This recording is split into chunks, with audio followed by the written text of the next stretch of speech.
Hello everyone, good morning and welcome to Live at the Waterhole. It is wonderful to be back with you this Wednesday. My name is Amy and I'll be with you for the show today. Here we are at Simbavati waterside in the Lowveld of South Africa with a beautiful journey of giraffe that have come for a drink. How stunning is this? Wow, it's not every day that we get so many giraffes at the waterhole together. Is a fantastic start. I'm looking forward to the next 2 hours with you to see what all we are able to enjoy at the waterhole today. Remember that this is a live and interactive show, so please do chat to me. I would love to hear from you. It will be great to know who is joining me today. If you do have any comments or questions, maybe what you are hoping to see today, maybe what you are snacking on, whatever it is, please do share, and you can do so through whichever method is convenient to you.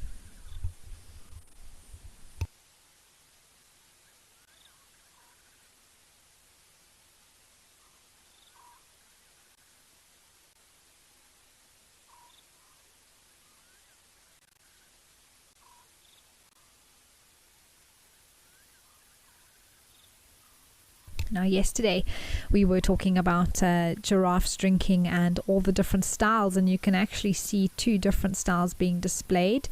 Compare the giraffe on the left to the giraffe on the right, each using a different drinking technique. The one bending at the ankle and the other one doing the straight sort of split stance.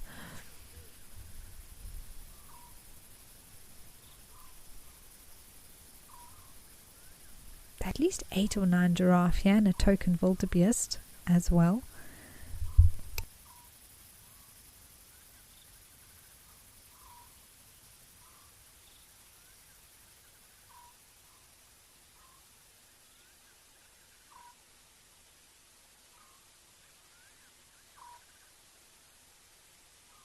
Eagle, yes, it is wonderful to see the giraffe here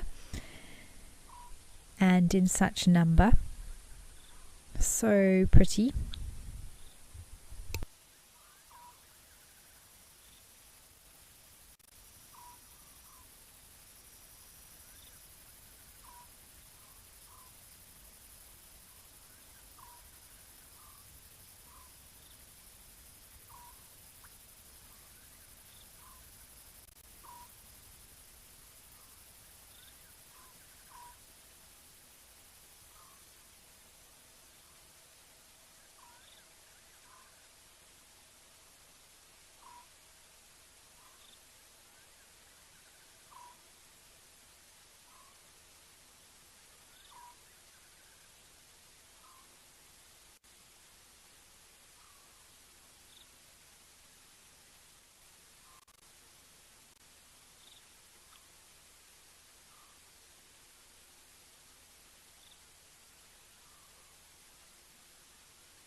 Now, it's interesting to wonder why these giraffes are together. I think more likely than not, there seems to be giraffes of different sizes. So we've got some older females, some older males, but also some younger boys in between, and then a few youngsters. I'm not sure whether they're male or female, but probably calves of some of the females that are here still sort of hanging out with them. And oftentimes it might be a group of females that are together regularly, but there may be signs of some of them coming into or out of estrus, which is basically a 2-week cycle for which they are fertile within that time for a day. And so when they are coming into or going out of that time, it does attract other giraffes to them, specifically males, who pick up on those pheromones and chemical markers. And even if they are not the dominant male, they still are attracted to that scent, and sometimes then we find these larger groups of giraffes together.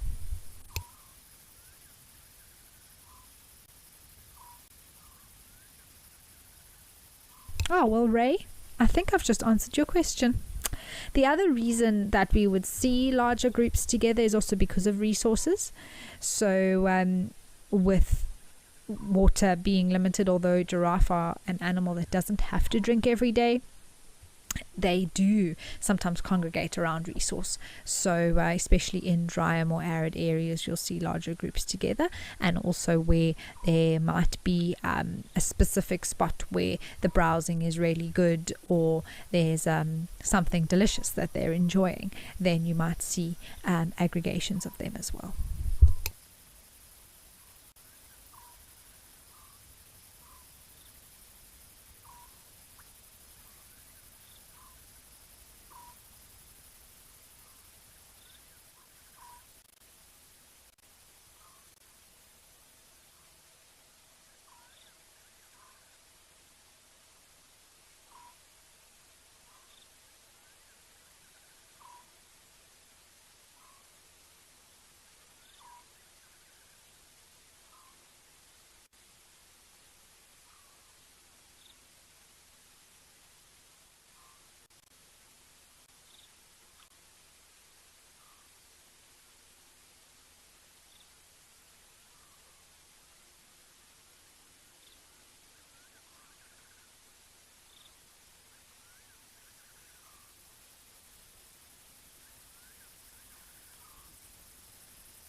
Well, as they are slowly moving off and starting to browse there, let's head over to Victoria Falls.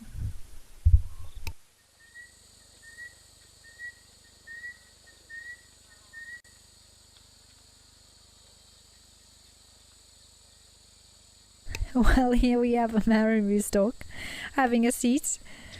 They look odd, don't they, seated like that?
Glenn, so like you say, what is the benefit of the look? So the bareness of that whole look that they have has a lot to do with what they eat, and the lack of feathers on that sort of thing is very helpful for hygienic purposes, just like with vultures, for example, having the bare heads. So I think primarily that is has a lot to do with it. And then of course, with it being more open, I think it does help with thermoregulation. And although birds are endothermic, so they create their own body heat, they don't rely on the environment for energy, they still, just like an elephant or whatever it is, has ways of needing to cool down potentially. And I think that whole exposed area definitely does expose the head and the neck area to more surface area that's exposed to things like wind, for example.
Does look like he needs to do a little bit more, or she needs to do a little bit more preening.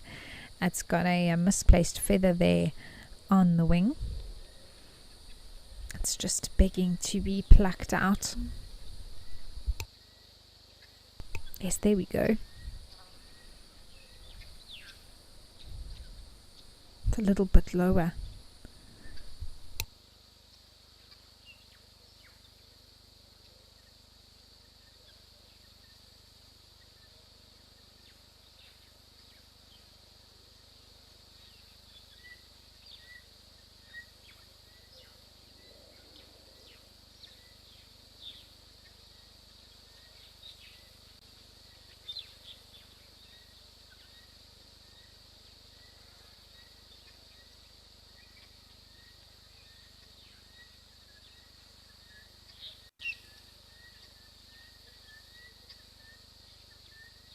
Actually quite a few feathers there. No wonder he's just taking a little bit more time to sort everything out. But those feathers you can see are very different color.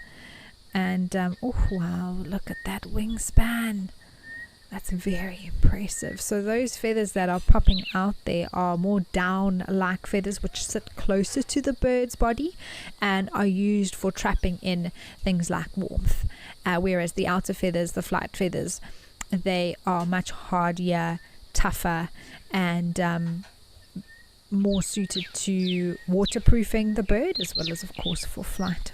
Isn't that magnificent? My word. Actually very cool to see the little bit of iridescence that's actually on those feathers and the slight difference in coloration depending on the way the light is hitting those feathers. Some more green, some more brown.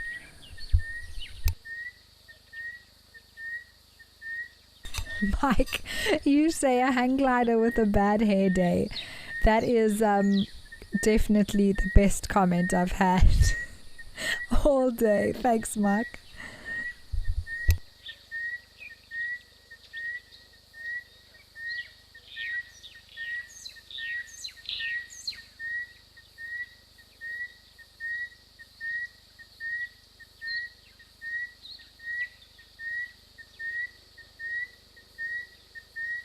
All right, well, we're going to now head over to Tembe.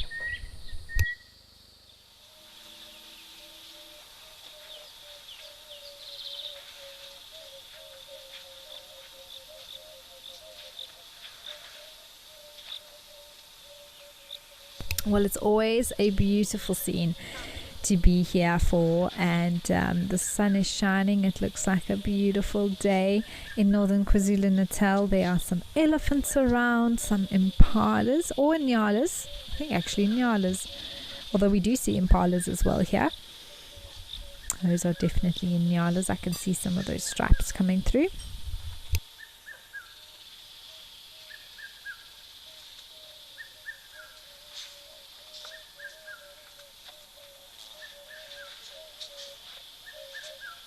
There's an African jacana there moving around, and an Egyptian goose to the right.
You can see that these ellies are where they usually are. I don't know how the sort of mud wallows that they usually use closest to the camera are looking. I know they love those spots, but although there has been rain, there hasn't been that much rain yet, so they could have dried out already. And so with the way the elephants just flock there, they probably have used up all of the mud, waiting for the next rains to arrive. And so for now they've come over to this area. Some of them are taking shelter in some of the shade there already, having a little bit of a rest, whereas the others are enjoying the sun and the sand.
Oh, I can hear some European bee eaters. That sort of sounds like lots of birds doing a very subtle chirpy noise, and they often do that when they're flying. And it's such a beautiful sound that we get to hear in the summer with the return of the the migrants, which are the European bee-eaters. There's another bird that just landed there in front of that elephant. I'm not sure what it was, but we've got to be checking here because Tembe has some amazing birds that can be seen. Northern KwaZulu-Natal is, it's a great spot to do a bit of birding.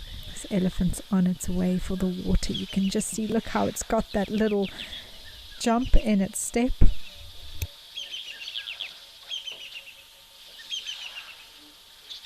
Alright, well, as this elephant makes its way to the water, let's head back over to Sambavati.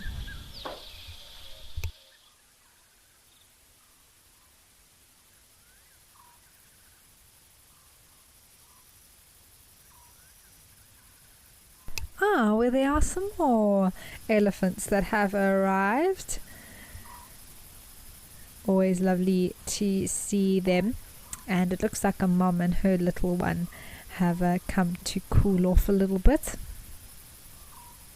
Today and tomorrow here in the Lowveld is going to be exceptionally warm. Tomorrow is reaching about 40 degrees in some places. Today is about 35. There's another one. So I think we'll definitely see some action around the waterholes today. There we go, Mom's starting to cool off. Gladys, yes, a waterhole wiggle. That is a great name. I'm now only going to call it that when I see elephants walking towards the water. Thank you very much. They just get a little bit of a little bit giddy. I don't know.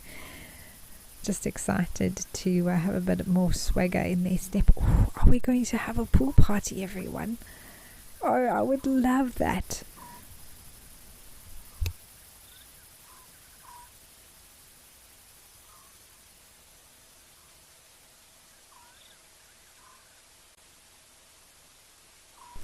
Ollie, you want to know if you've missed anything? We started off with a beautiful journey of giraffes right here at Sambavati, so I would say that that you missed out on that, but we also had a marabou stalk in Victoria Falls that was giving us a hang gliding wingspan stretch, and then we had the elephants at Tembe, and now we've come over here, so you haven't missed too much, so still plenty of time to enjoy the show with us.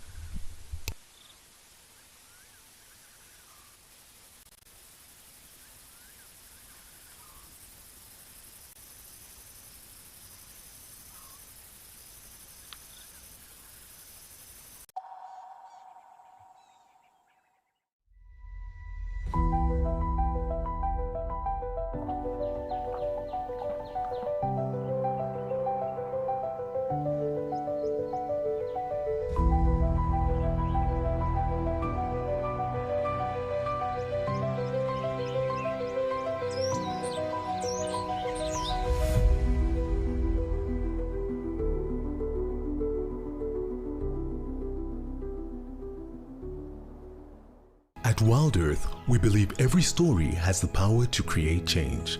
That's why we've launched the Wild Earth Impact Foundation, a non-profit dedicated to conservation and social impact. By showcasing conservation stories, we can change lives, protect nature, and empower communities.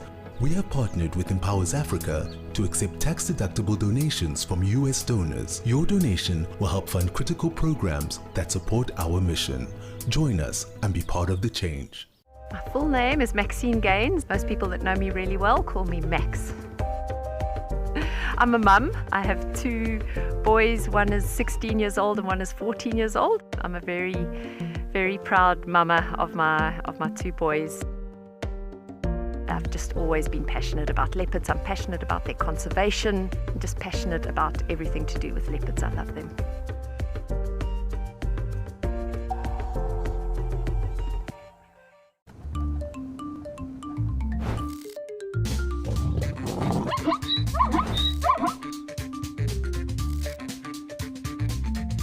Morning everybody, thank you so much for joining us.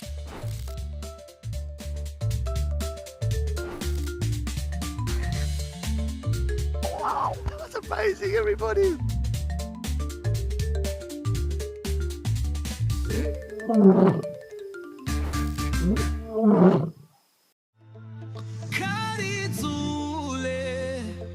Phikizana na tsima ra ntumbuluko Dlovukazi ya xitsundzuxo hosi ya rhumela. How cool is this?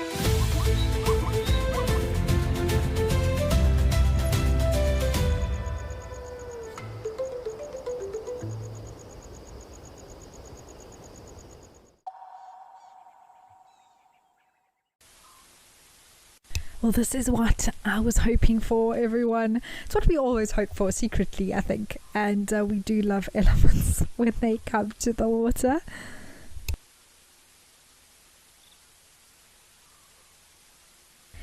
Jason, you are wondering what is the purpose of an elephant's toenails? I suppose in some ways it does seem a little bit like what possibly could a toenail's purpose be on such a big animal, but they actually are crucial, very important for the elephant. If you look at the structure of an elephant's foot in a diagram, you'll see that the bones, the toe bones, actually go quite close to the edge of the foot. Although there's a big soft sort of tissue fatty pad that the elephant walks on, the bones themselves come quite far forward into that whole round foot, and those toenails are at the end to actually provide extra protection for where that bone and the soft tissue surrounding that are. It also provides structural support as well, which is also important, and basically stabilizing everything and helping to distribute its weight as it walks. So yes, that is why they have toenails.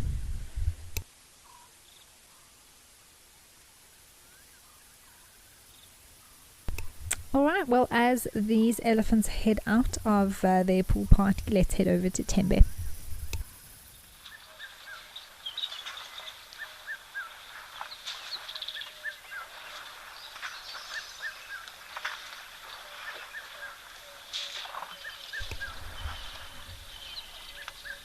You can see a few more around now, and one having a drink there. You can hear a lovely red-chested cuckoo or pygmy fro in the background.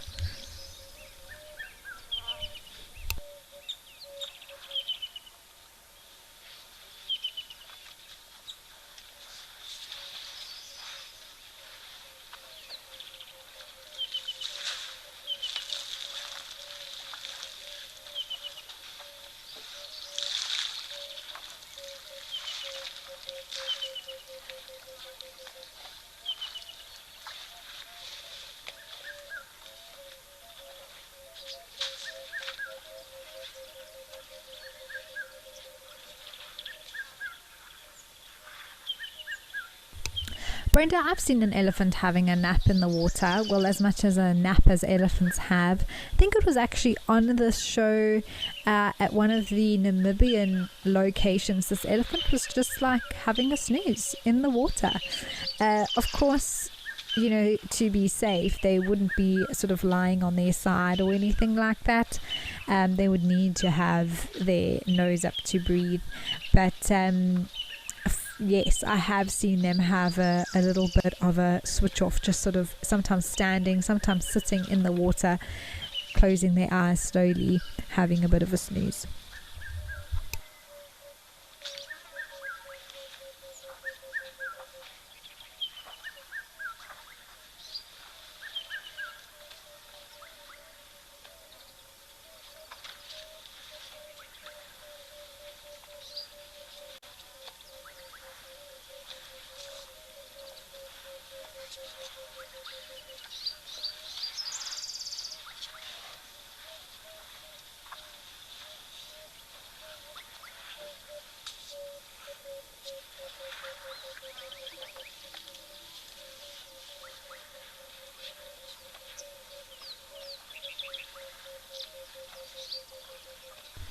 Ray, it's a great question with regards to the name of the pygmy fro. I don't know who the original person who called it that, or if it maybe was within a certain community that then it just stuck, and I don't know. I've grown up knowing that name as a South African. It's one of those things that I wish I had a clear answer for you, but it does, in a way, I suppose you could put any words together with the sound that it makes, but it's difficult to imagine any other words to it. The call that it makes, sounding like it's saying pit nefro, which is also very ironic because pit in the Afrikaans language in South Africa would be generally a male name, and fro meaning wife. So it's a little bit of a I suppose one would say an oxymoron in that way, but it's a fascinating one, Ray. I'll try and find out if there is any other info about that name and why those words were put to it. It doesn't really make sense, but it's stuck.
Stephen, I have not seen or heard a woodland kingfisher yet. We had one yesterday on the show up still in Tanzania around the equatorial area, so that particular individual hasn't migrated yet. I remember I took note last year of when I heard my first woodland kingfisher, and it was around the 5th of December.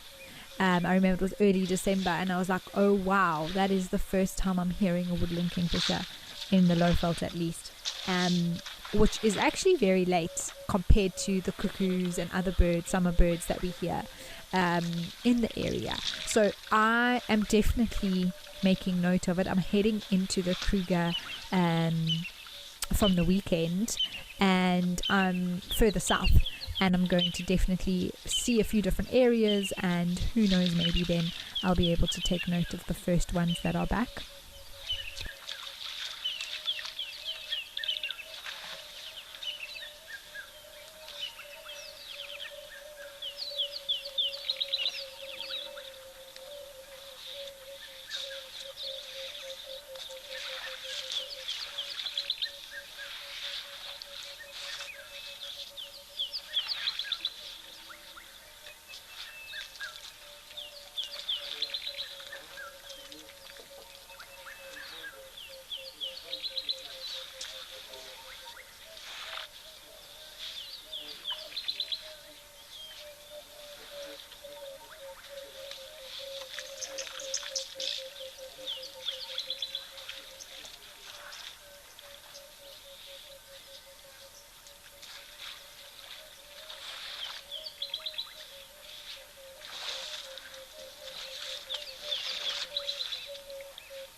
Edna, if just based on my observation, I would say yes, it actually is probably one of the later returners to the area.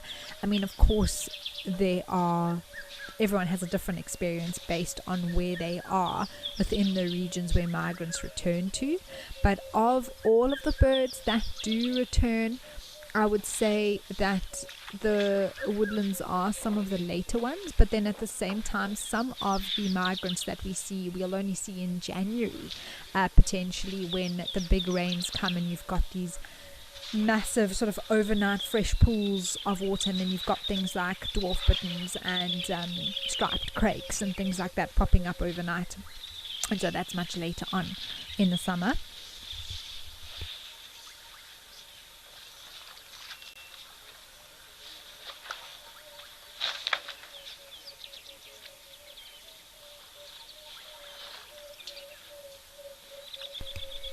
Let's head over for some birding at King's Camp.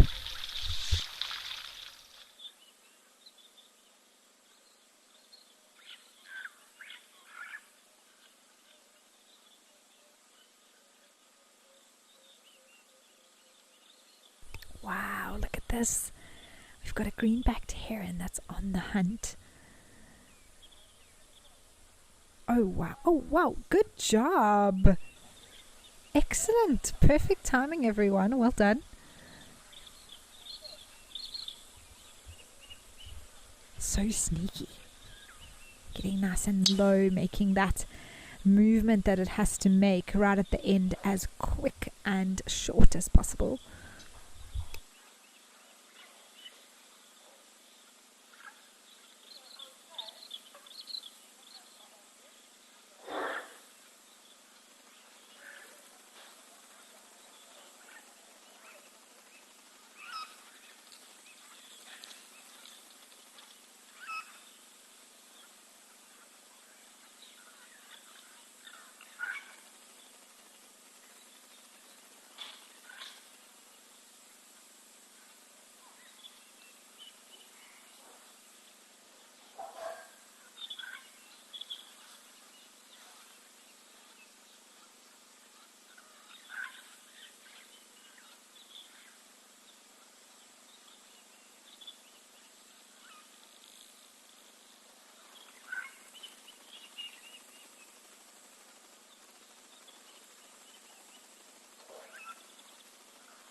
Looks like it's doing a little bit of bill cleaning now, dipping it in the water.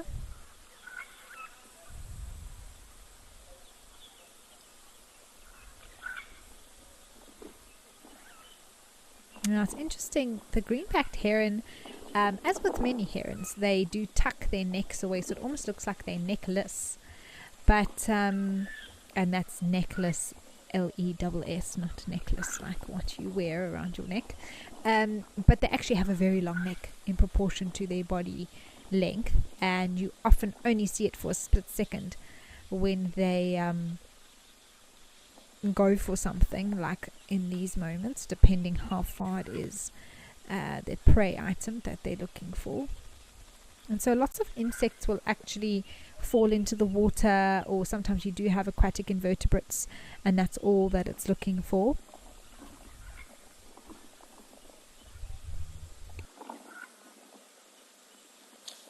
Yeah, Nathan, what a view, and fantastic work by the Zoomy. There's a ring-necked dove there in the background.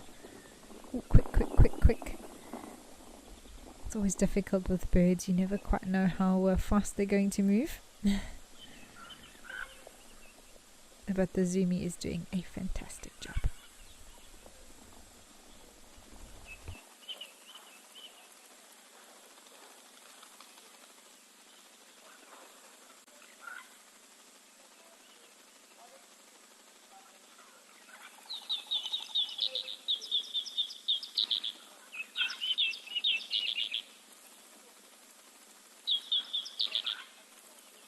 Right, let's head over to Lentor with some baboons.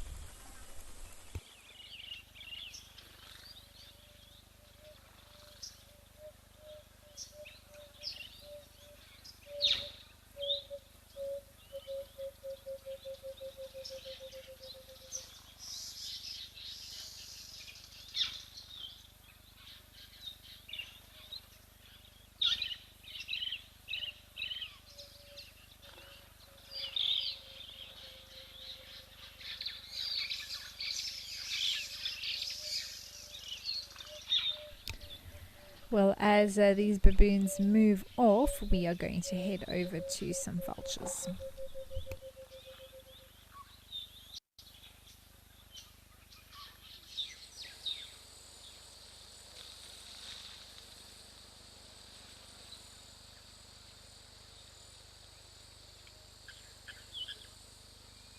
Oh wow, that was a lot more than what I was expecting. We do know that vultures love to hang out here at Vic Falls Safari Lodge, and there seems to be mostly whitebacks that are all perched in this tree.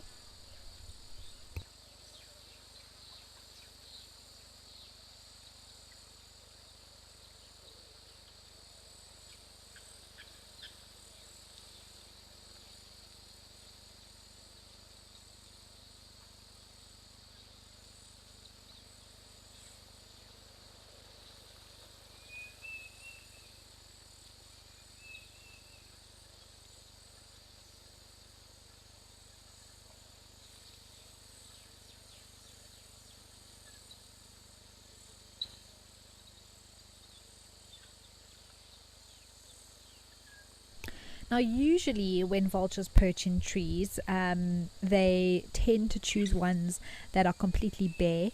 Unless they're nesting, of course, then we see the whitebacks choosing trees with plenty of leaves on, big, tall, often jackalberries or weeping boer beans, things like that, even leadwoods along mainly watercourses where those big trees occur. But often if they're perched like this and it's not nesting time now, they've just had their breeding season that's ended, there's usually food around. And what they do here at Vic Falls Safari Lodge is that at 1 p.m. they have a feeding time for the vultures, and that's sort of leftovers from the kitchen, carcasses, things like that, which they discard for the vultures to eat, and it provides a clean and safe food source for them that's clean and safe, because of the vulture poisoning that goes on, and the fact that they are endangered and need to be protected. So it's a great initiative that happens here at Vic Falls, and this is why most likely they've chosen this tree that's close by to where they know food is going to come in the next hour and a bit.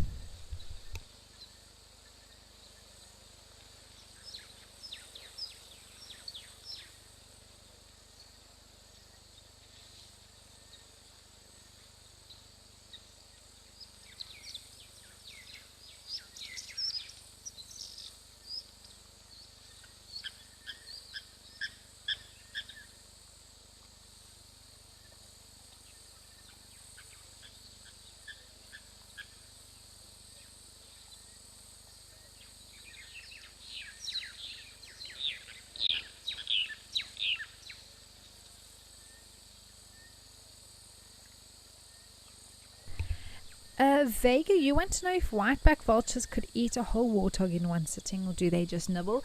They can very easily demolish a warthog in a single sitting.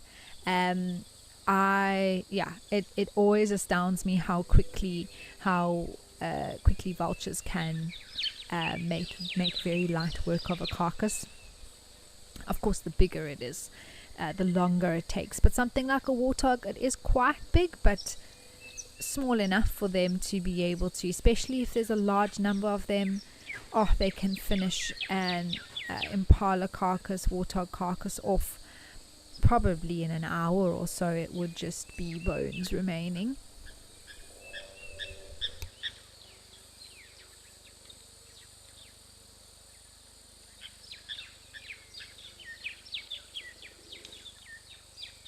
Okay, let's head over to Wange.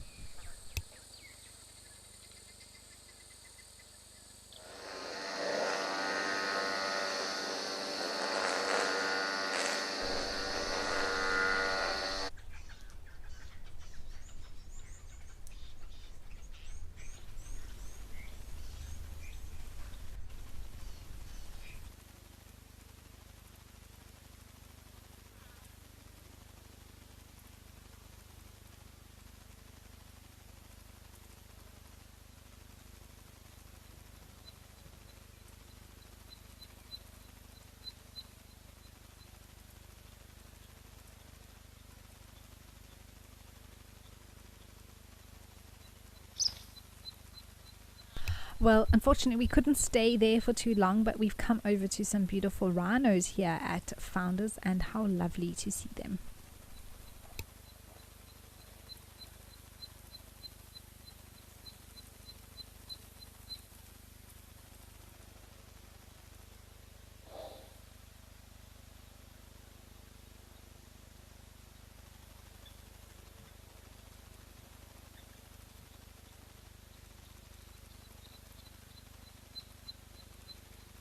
Wow, well, this looks like a really big male on the left. I think it is, just based on the size. That horn is very thick as well.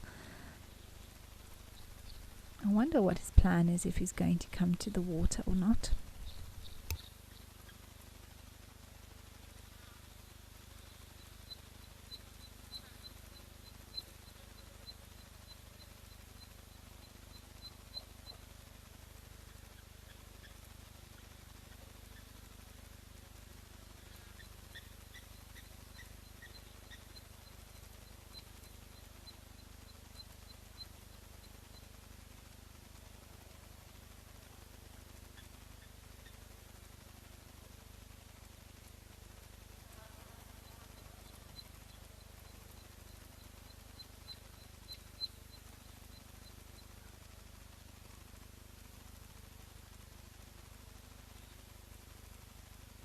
Very peaceful here at Founders today. It's interesting why that rhino stood up. If there's a reason for it, if it's going to sit down again, what's the plan? Definitely looks like a male as well. He is huge.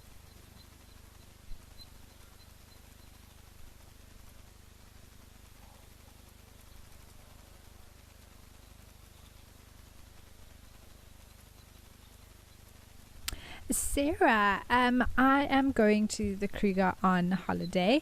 It will be a little bit of a break for a week or so before I'm back on drive. So I'm very much looking forward to that. The family's coming up, and it's actually going to be a little bit of a birthday celebration. So yes, it's going to be great. I'm very excited for it.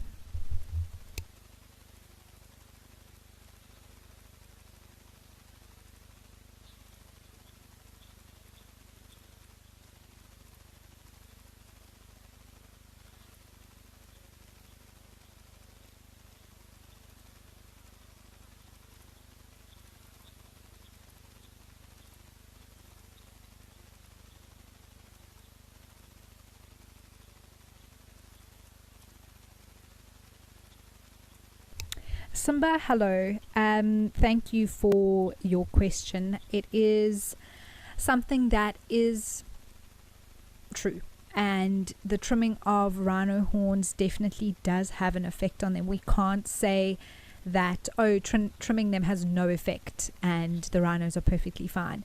Yes, they are surviving, and yes, it is a very effective countermeasure to be able to deter poaching, which is the only reason that it's being done. Rhinos have horns for all the things that you mentioned, for defense, for mostly for defense, I would say, but also it could provide an attractive element for females, as well as offense, with males competing with one another. And it takes time to have that horn grow and develop, and of course the more mature bulls having longer, thicker potentially even sharper horns, and therefore being able to be dominant over the others. But also their size and strength plays a role as well, so it's not completely dependent on that. There we go. This is what I was hoping for. We would see this boy come to the water. Let's just listen.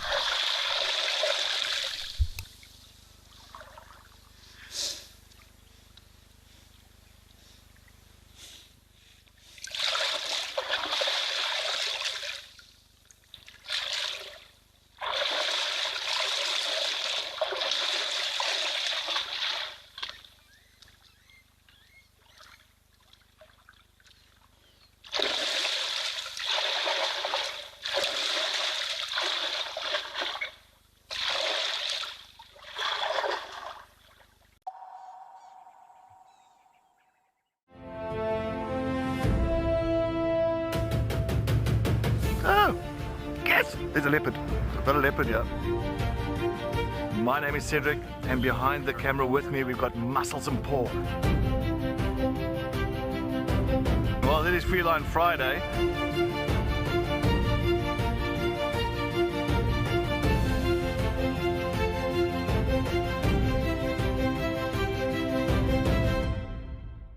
The Wild Earth Impact Foundation is a non-profit that uses the power of wildlife storytelling as a force for good. We create sustainable development projects that showcase conservation stories, empower people, and inspire environmental action. As a registered South African PBO, you can make a tax-deductible donation to the Wild Earth Impact Foundation. To find out more, visit our website. My full name is Maxine Gaines. Best part of the job, gosh, I just love everything about guiding. I love being able to observe animal behavior and animals behaving naturally. So for me, that's by far the best part of the job. And so what we do here at Wild Earth is develop those connections with the people that are viewing, and maybe just light a little spark that says, you know what, I want to be involved in protecting this ecosystem.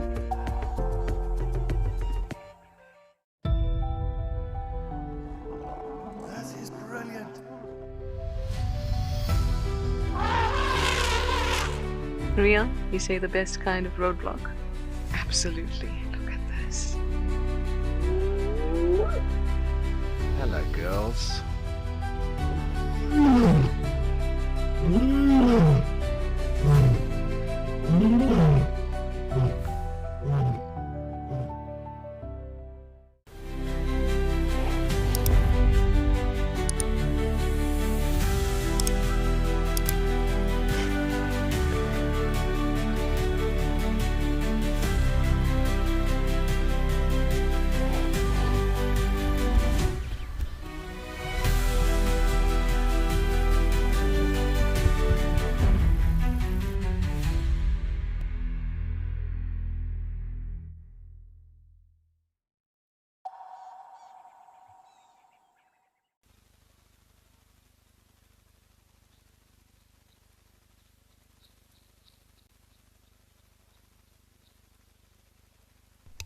It looks like this boy is having a great time here in the water, cooling off the feet. Lauren, yes, this is such a haven for these rhinos, and you can see that this boy's been lying in the water at some point, maybe in the evening or even yesterday. It's still quite damp there on his side. You can see the water line just above his side towards the top of his back. Different coloration there. But they've got all the time in the world, so no rush. There's a few zebras popping out behind him as well. I wonder if they're going to come to the water at all.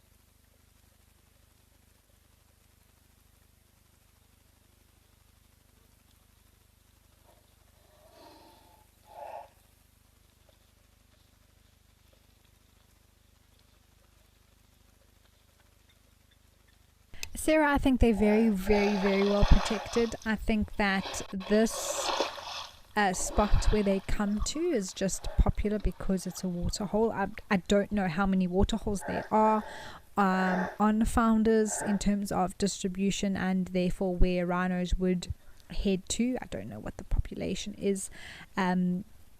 I don't think the rhino numbers are available, generally speaking, across reserves because from a safety point of view. But you're right, we do see some of the same individuals coming through here on occasion, some more than others, I would say. But yeah, I don't have an exact answer for you in terms of them being in the same place and that being linked to their protection, but Founders wouldn't be allowing us to show it on the camera if they weren't confident in their ability to protect these animals, and so we're very grateful for that. A lot of heavy breathing happening here from this boy. I wish I could know what he's trying to say. Maybe just giving some territorial grunts.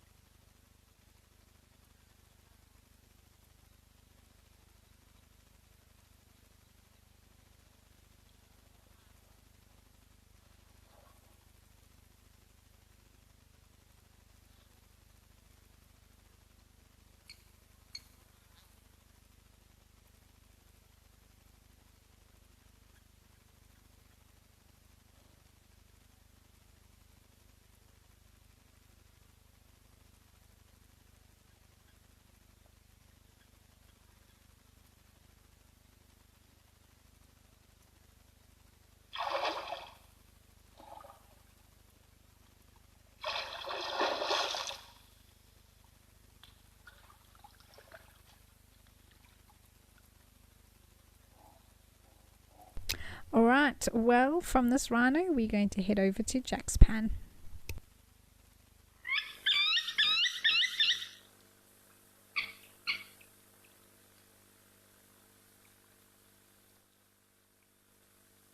Oh my word. Goodness gracious me. Here we have, well, it seems like the place to be if you're a blacksmith lapwing. It is the annual blacksmith lapwing convention happening. And if you are a blacksmith lapwing and you are not here, clearly you did not get the invite.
Now, most likely the reason for this congregation of them is because of resources. So blacksmith lapwings are known to hang in or around water or close by to it. So probably in the area we add mechari pans, which can be not very, can be quite dry.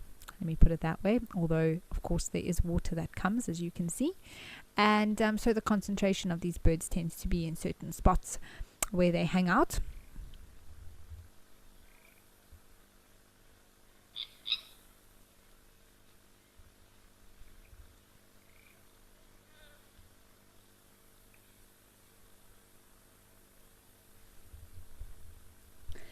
It is absolutely, it's a lapwing lollapalooza. I wonder what they're discussing.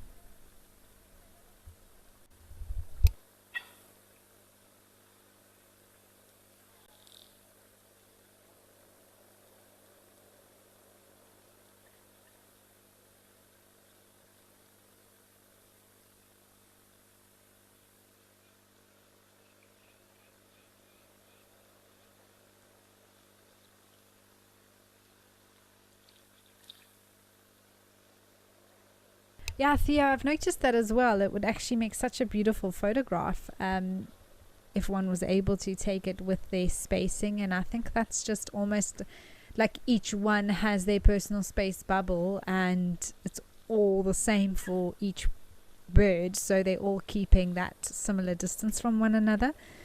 And also the reflections are very pretty.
Well, from here we're going to head over to the beautiful Stony Point.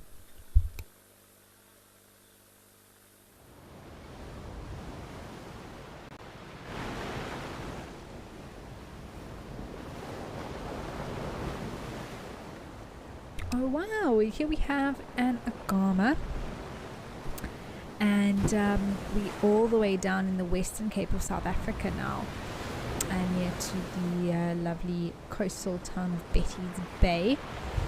And oh wow, here and gone again, rock agama there. Oh, back. Okay, hello. I don't know where you went to, but thank you for coming back. It's a beautiful scene. Enjoying some sunshine.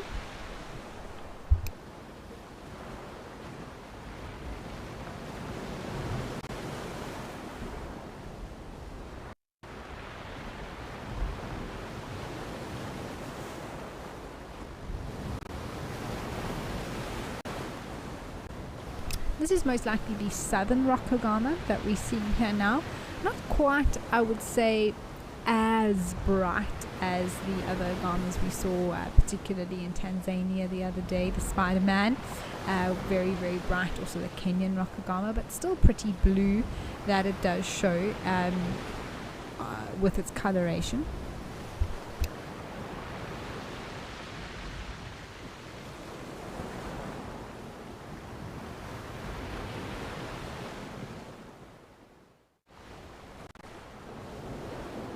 Okay, let's head back over to Founders.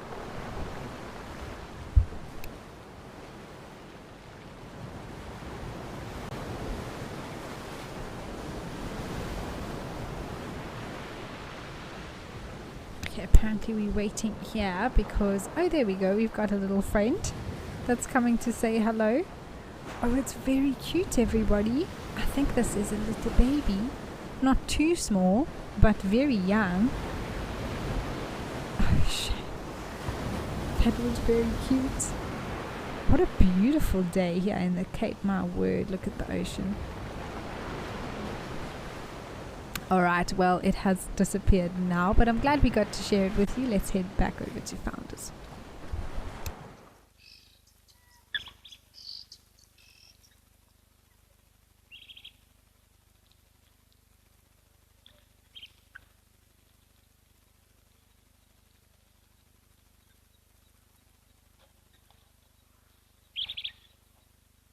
We'll have to see if the zebras come to the water. This rhino was making a lot of noise and kicking its legs earlier. I'm not sure what it's thinking, or if it's upset with the Egyptian geese. I'm not sure there either. We know that the geese here had a few goslings. I don't know how many are left.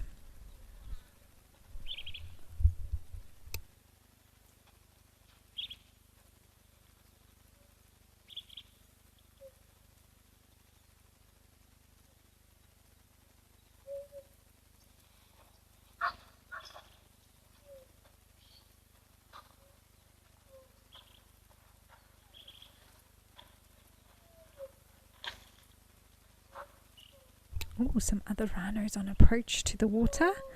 That's exciting.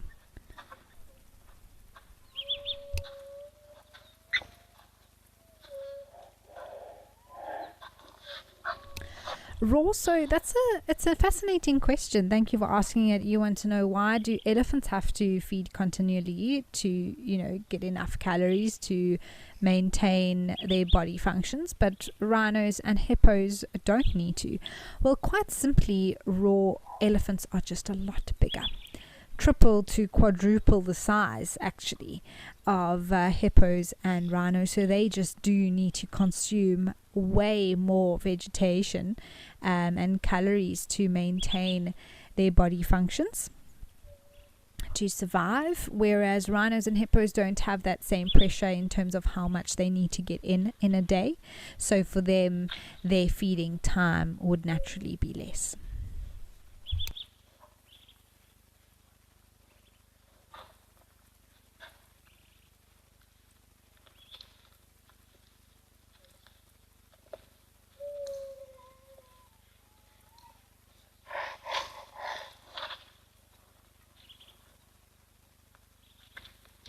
Oh, and a giraffe, zebra, rhino. Oh, wow, it's all happening here today at Founders. It must be quite a warm day, I think. Lots of the animals coming towards the water.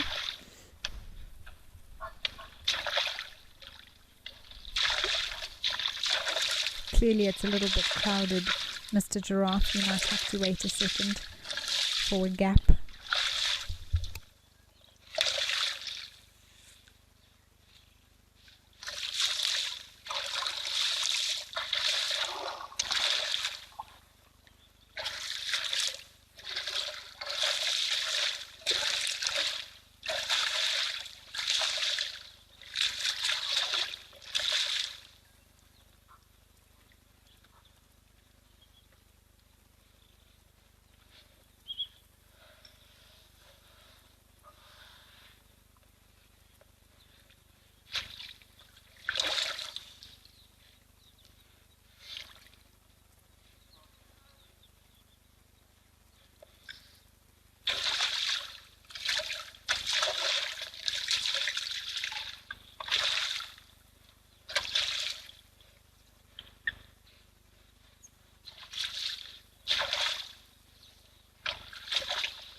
Well, the rhinos have found a comfy spot, and now the zebras are taking the gap to have a drink. This is so cool.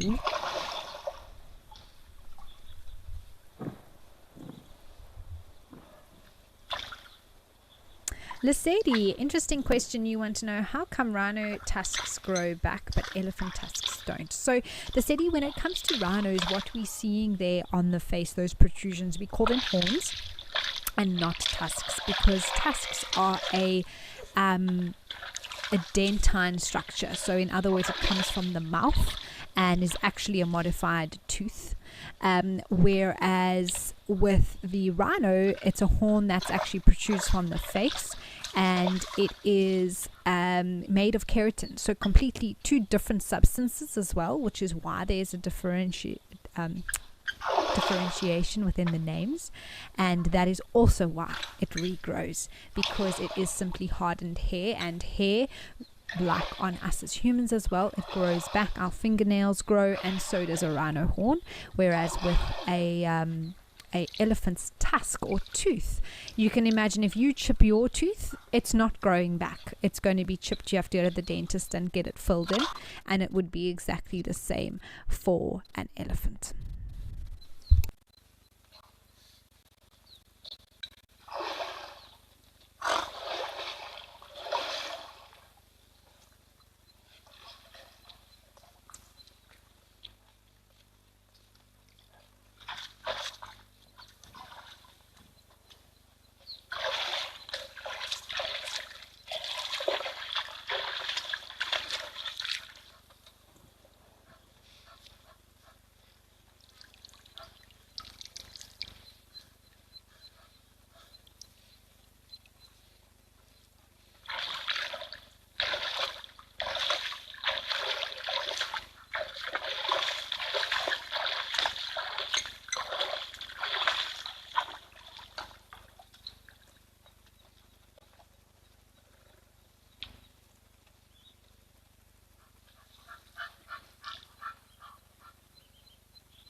Human beings, you want to know if there are rhinos that are only born with one horn. So actually in India, there is a rhino known as the one-horned rhinoceros. And not that any rhinos are born with horns. That would make it particularly difficult to come through the birth canal. But later on, they do start to grow either one horn or then two for most species.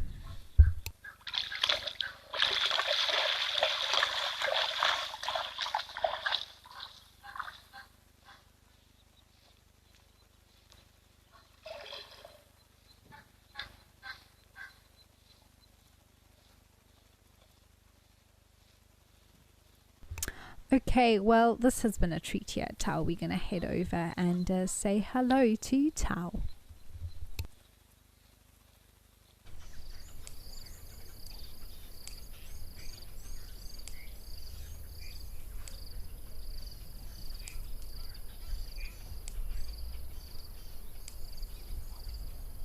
Well, here we have a flock of white-faced whistling ducks that are hanging out together. And it was raining here yesterday at Tau, if my memory serves me correctly. So it's good to know that water is coming and filling up the area. There's always so many animals around at certain times here at Tau.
Inga, no. So this is not the only duck species that we get. There's actually quite a few of them.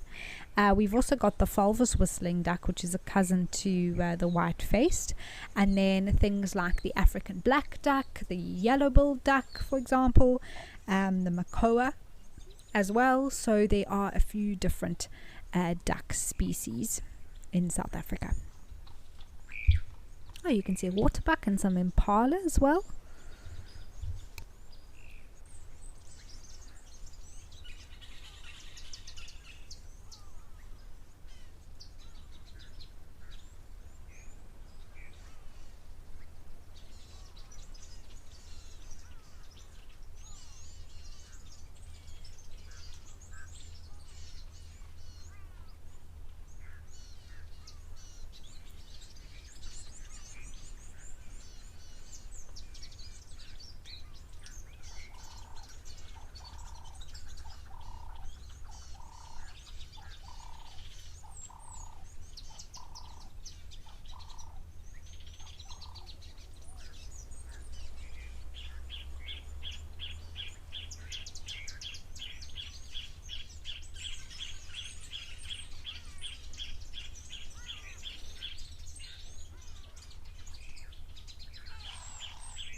Let's head over for some bee eater action at Timber Plains.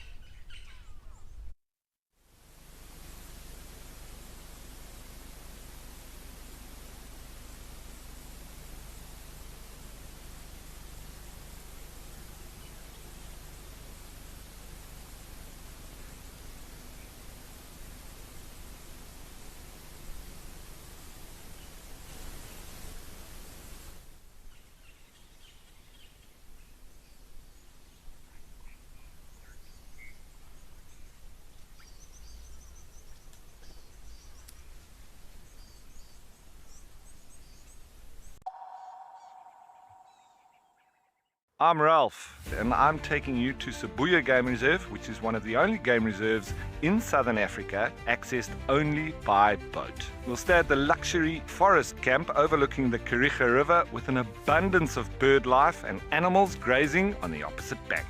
Luxury tented suites set in a riverine forest offers the perfect place for privacy and comfort. Join me on Sibuya and let's experience it together.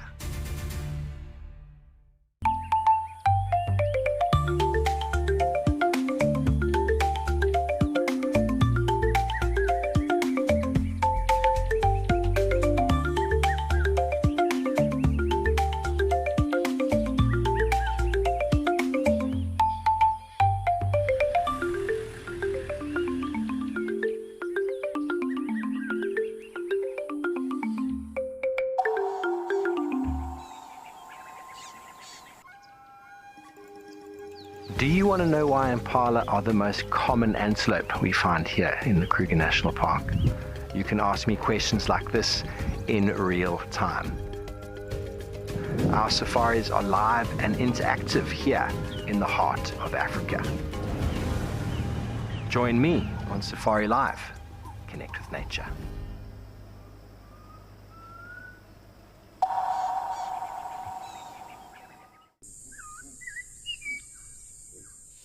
There's some ellies that we're approaching now.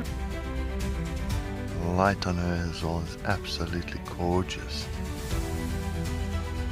So we are going to enjoy the rest of this sunset. Wow, this is absolutely crazy.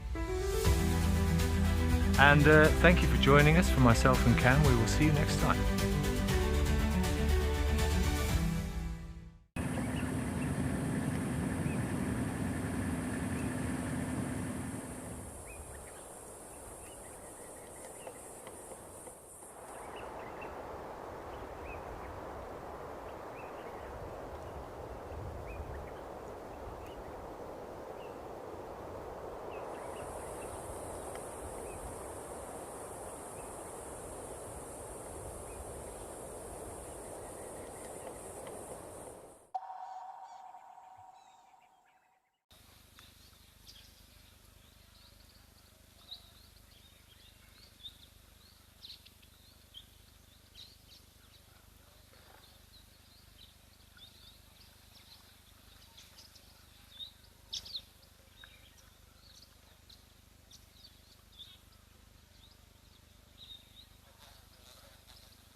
There was a question yesterday that I didn't get to regarding vervet monkeys, and it was, why are they called vervet monkeys? Where does the name vervet come from?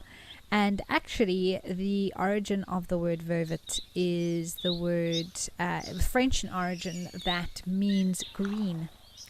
And although these are not green monkeys, they can appear greenish from the back. And that is believed to be why they were given the name that they have.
Okay, well from here we're going to head over to Jack's camp for some birding.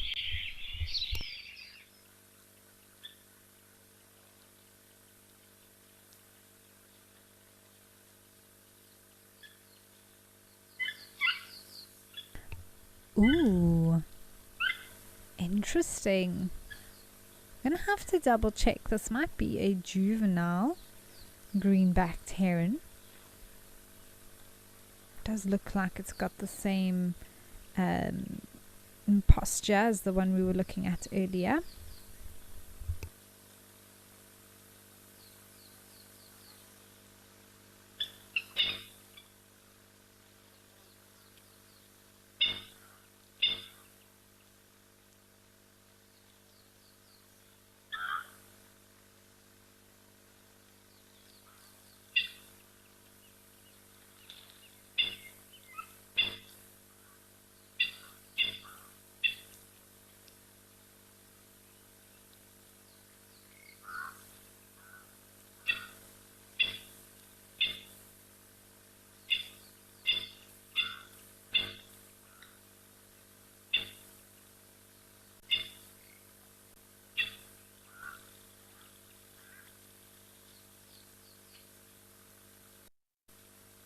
Could also be a juvenile squawker heron.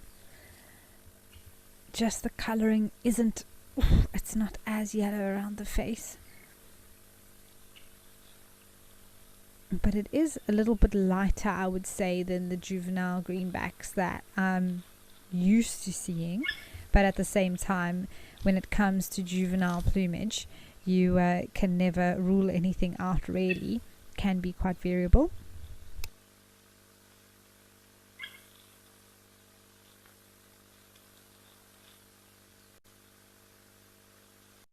Oh, look at that. It got a huge dragonfly. Wowee! That is very cool. My goodness me.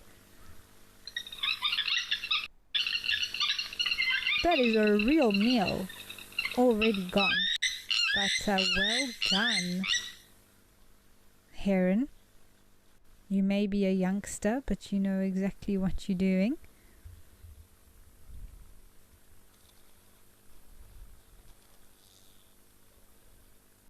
Yeah, I would say, just based on the coloration now, getting a better view, the bill is, oh wow, the bill is quite dark, but it is variable, I would say, just based on the position of the feathers and the streaking. That's a juvenile squawker heron. Quite white on the underbelly, but I do stand under correction.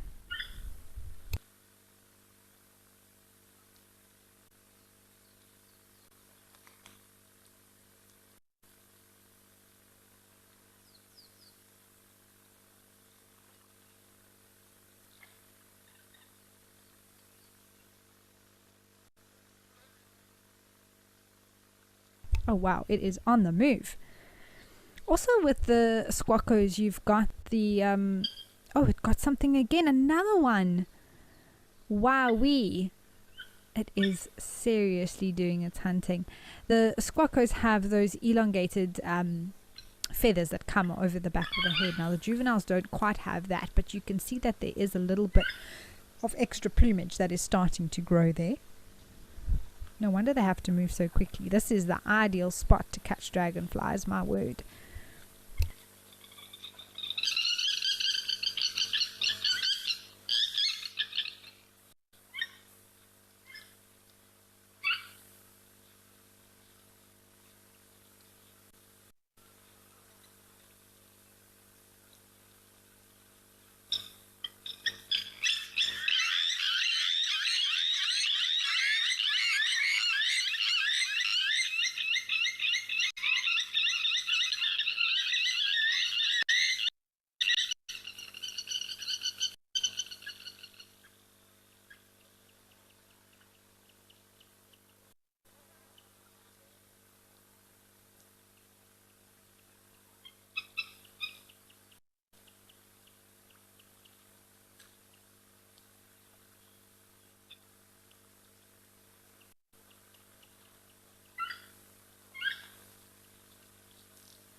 Well, let's head over to some giraffes at Oldonyo.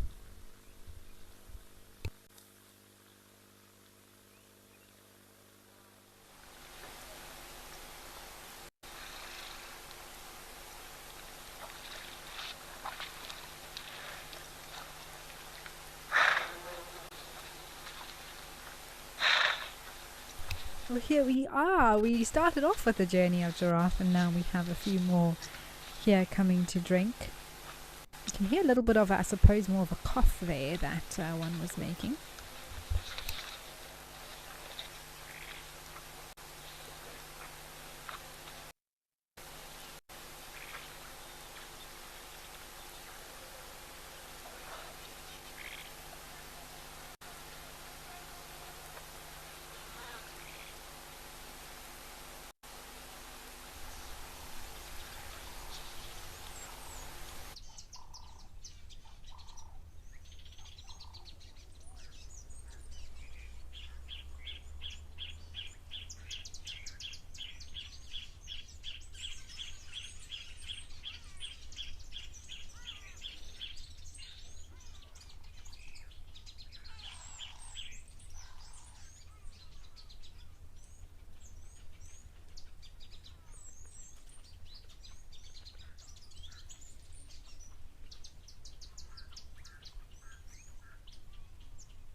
So it's so nice to see them finally coming to the water here, and you can see how the one is drinking at the moment. The other two are having a little bit of a standoff. You can see they're both males, and they're starting to do a little bit of necking, which is basically the way that giraffes compete with one another and decide who's the more dominant between two.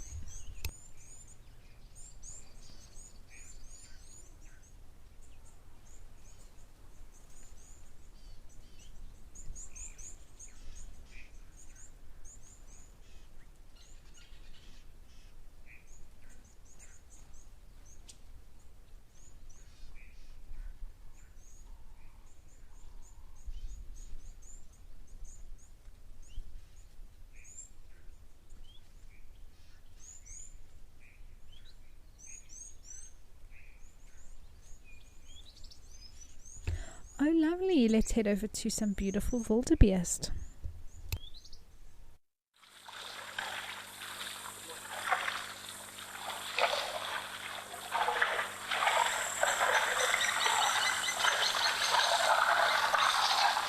Wow, isn't this just beautiful?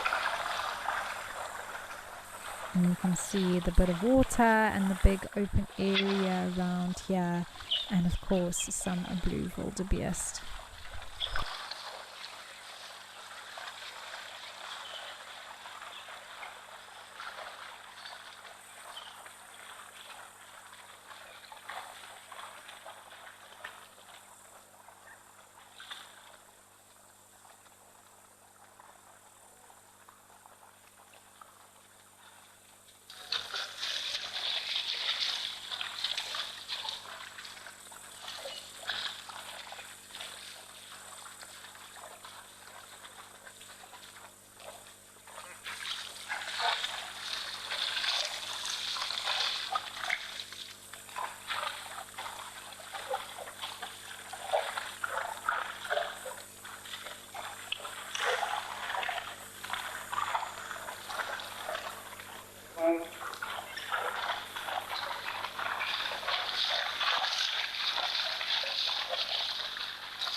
Basically, these wildebeest are moving between water and grazing essentially, and they'll have to make that trip every single day should they want to reach the water. And you can see there's quite a large number of them together. And Johan, no, I wouldn't say that it's because it's Sunday service. I think that they are just simply gathering because this is where the resources are for them in this area. Ah, I see a zebra. And maybe a few more that we might see.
Oh, cool. Let's head over to a little mammal at Lentor.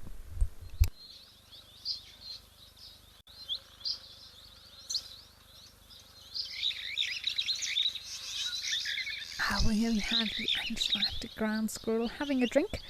There's also some fresh baboon poop there, it looks like, as well as some quailias and firefinches. Lots of little birdies chirping.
Alright, let's head back to some beautiful giraffes at Aldonio.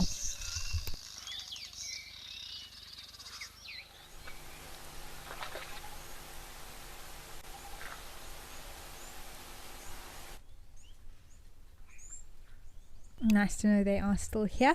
Mawiti, you want to know if there's any crocodiles in this pan? I know that you were probably referring to the pan at Lentor, but between Lentor and here, I don't think so.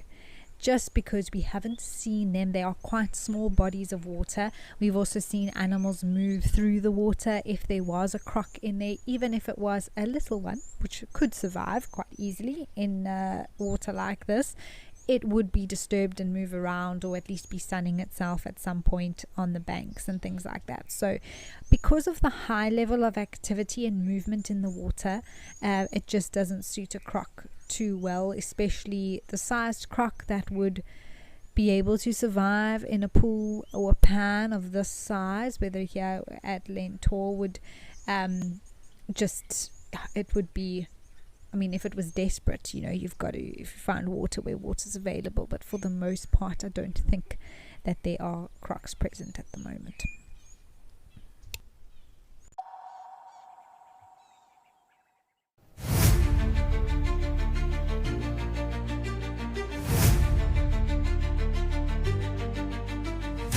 We'll see you out on the safari. It could be a very exciting morning.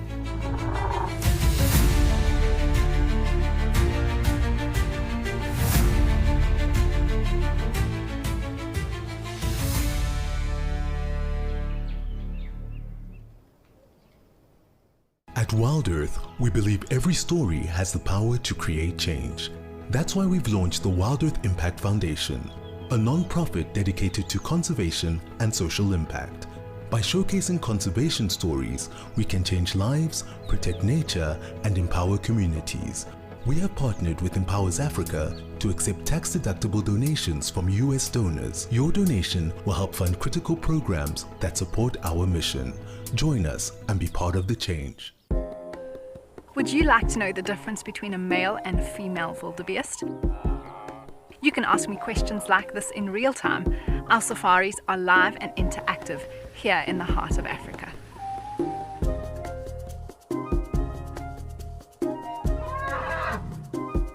Join me on Safari Live and connect with nature.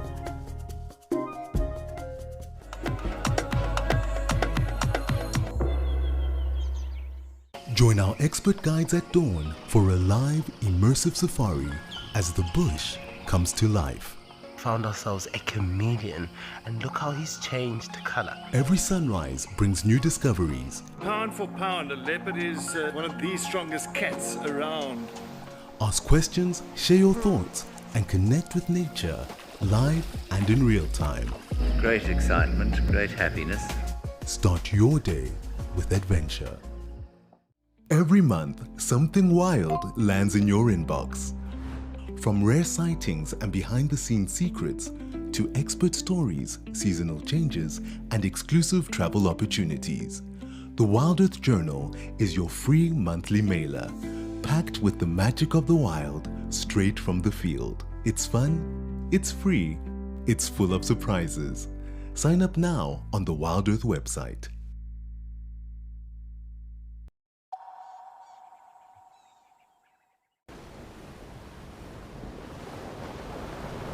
Oh, wow, well, we're always hoping to see one of our special little friends down here at Stony Point, and I'm so glad that one is around and has probably come up from the water and found a lovely spot to enjoy the sunshine from that very cold water.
Barry, hi. You want to know if penguins have the same foot structure as geese. So, no, they don't. There are similarities, but the feet are actually very different from one another.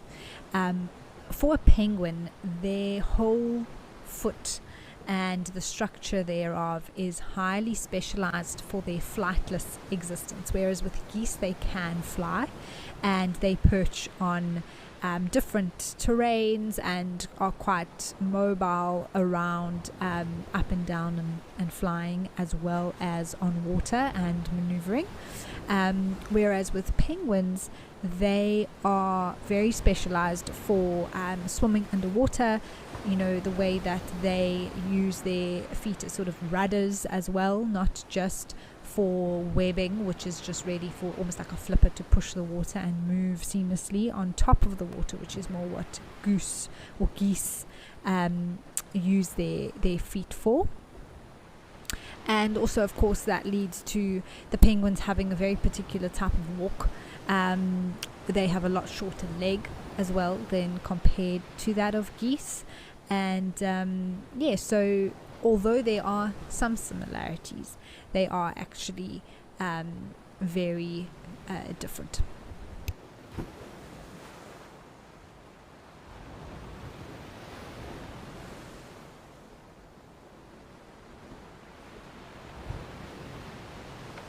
Okay, well, we're going to head back over to Lentor with some baboons for the last few minutes of the show.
Oh, exciting. We've got a surprise fish eagle. Let's head over to it now.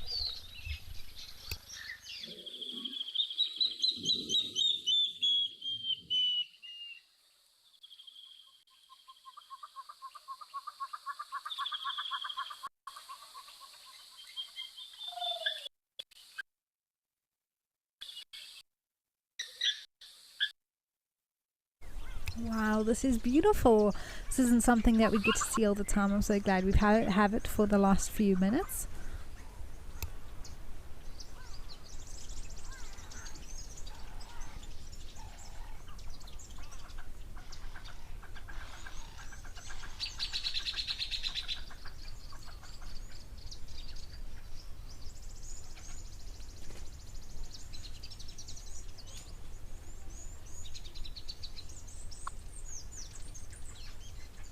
Wildlife Lady, thank you so much. I'm looking forward to the break, but it won't be too long and you'll see me again soon. So I'm looking forward to that in a little while.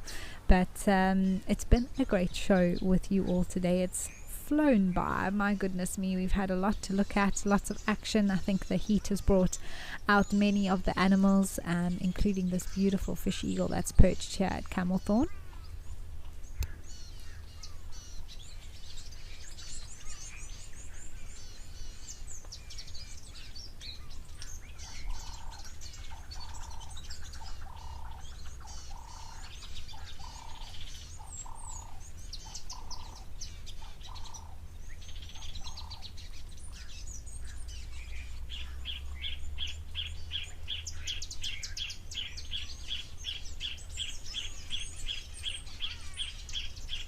Well, everybody, it has come to the end of the show. I can't believe it, but thank you so much for joining me here today. Thank you to everyone who sent through comments and questions. We really do appreciate chatting to you all, and it's been a wonderful show with regards to that, and some great questions from those of you watching, which has been appreciated. Queenie, it was a great one indeed, and I do hope that the rest of November here at the Waterhole brings you all wonderful sightings and a relaxing time.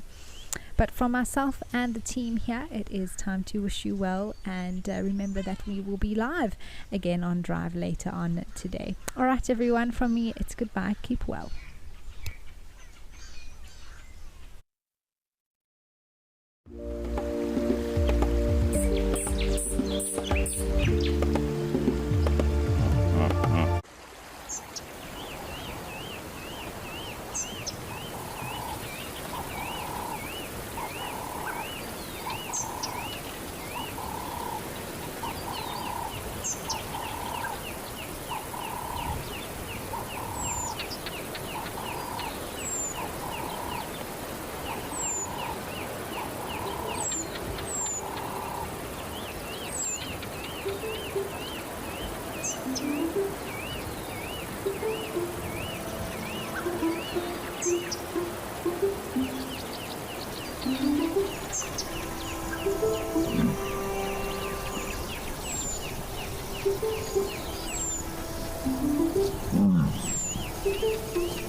Thank you.